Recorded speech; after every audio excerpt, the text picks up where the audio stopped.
Regard à présent sur les femmes teinturières de l'Abbé.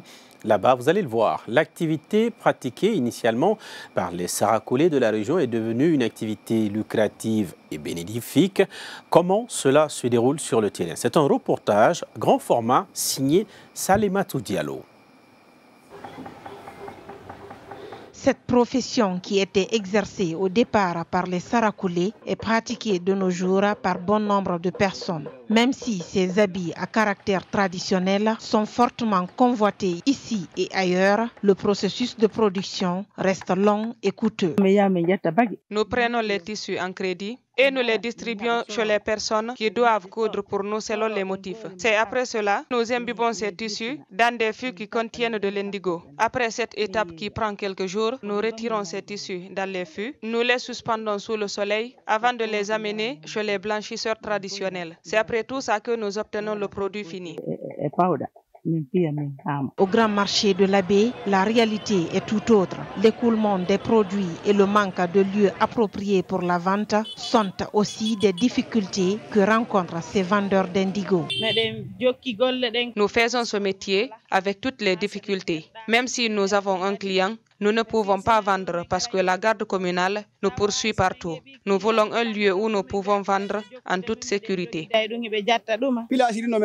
Nous manquons de place. Nous sommes obligés d'exposer nos articles devant les magasins. Nous nous retrouvons ici juste pour la matinée. Et quand les propriétaires des magasins arrivent, nous sommes obligés de quitter les lieux en emportant chacun sa marchandise.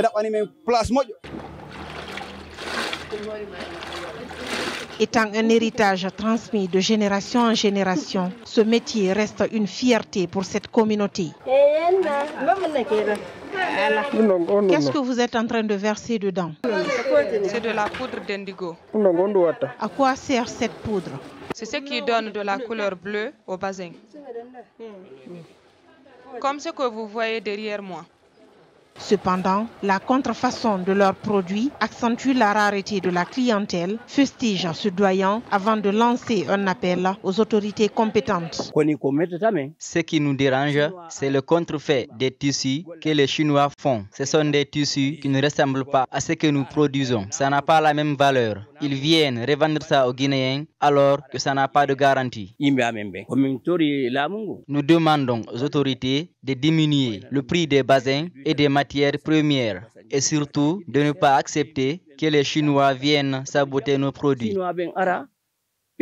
À noter que même si les nouvelles autorités, par le biais du ministère de la Culture, de l'Hôtellerie et du Tourisme, et aussi celui du Commerce, ont interdit au mois d'avril dernier l'importation et la vente de ces produits contrefaits, la réalité au niveau du marché guinéen démontre le contraire.